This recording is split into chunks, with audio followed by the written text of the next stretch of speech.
गधा और व्यापारी। एक गांव में एक व्यापारी अपने गधे के साथ रहता था। उस व्यापारी का घर बाजार से कुछ ही दूरी पर ही था। व्यापारी हर रोज गधे की पीठ पर सामान की बोरियां रखकर बाजार जाया करता था। व्यापारी का स्वभाव काफी अच्छा था। वो अपने गधे का अच्छी तरह से ध्यान रखता था। वैसे तो गधा भी अपने मालिक से बहुत प्यार करता था, किंतु समस्या ये थी कि गधा बहुत ज़्यादा आलसी था। गधे को काम करना बिल्कुल भी अच्छा नहीं लगता था। गधे को तो बस पूरा दिन आराम करना और खाना ही पसंद था। एक दिन व्यापारी को पता चला कि बाजार में नमक की मांग बढ़ गई है। उस दिन उसने ये तय कर लिया कि वो अब बाजार में नमक बेचना शुरू कर देगा। दूसरे ही दिन व्यापारी ने नमक की 4 बोरियां गधे की पीठ पर लादी और उसे बाजार चलने के लिए तैयार कर दिया। व्यापारी को पहले से ही पता था कि उसका गधा आलसी है, इसलिए वो जब गधा चलता नहीं था तब गधे को धक्का देता था। नमक की बोरियां थोड़ी भारी थी, इस वजह से गधे के पैर कांप रहे थे और उसे चलने में मुश्किल हो रही थी। लेकिन व्यापारी गधे को धक्का देते देते उसे किसी भी तरह आधे रास्ते तक ले आता है। व्यापारी के घर और बाजार के बीच में एक नदी थी, जिसे पुल की मदद से पार करना पड़ता था। गधा नदी पार करने के लिए उस पुल पर चढ़ा और कुछ ही दूर के चलने के बाद उसका पैर फिसल गया और वो नदी में गिर जाता है। व्यापारी इस तरह से गधे को नदी में गिरता हुआ देखकर परेशान हो जाता है और तुरंत ही तैरते हुए उसे नदी से बाहर निकालने की कोशिश करता है। कुछ प्रयत्न के बाद आखिरकार व्यापारी ने अपने गधे को नदी से बाहर निकाल ही दिया।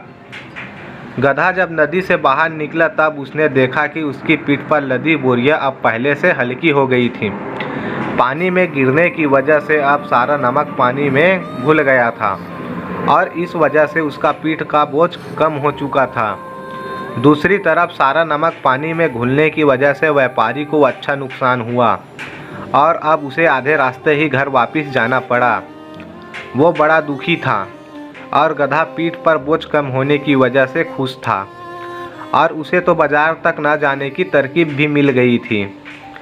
दूसरे दिन भी बाजार जाते समय जब पुल आया तब गधा जानबूझकर नदी में गिर गया और कल की तरह आज भी उसकी पीठ पर टंगी बोरियों में रखा सारा नमक पानी में घुल गया। आज भी व्यापारी को आधे रास्ते ही घर वापस लौटना पड़ा। अब तो गधे ने हर दिन ऐसा जानबूझकर नदी में गिरना शुरू कर दिया था ताकि उसे भरी बोरियों का वजन उठाना न पड़े। किंतु व्यापारी को धीरे धीरे गधे की ये तरकीब का पता चल जाता है। एक दिन व्यापारी ने सोचा कि क्यों ना गधे की पीठ पर ऐसा सामान रख दिया जाए जिसका वजन पानी में गिरने से बढ़ जाए। इसी सोच के साथ व्यापारी ने इस बार गधे की पीठ पर रुई से भरी बोरियां बांध दी और उसे लेकर बाजार की ओर चल पड़ा। इस बार भी गधा हर रोज की तरह नदी में गिर जाता है, पर इस बार उसकी पीठ पर का वजन कम नहीं हुआ बल्कि और बढ़ गया।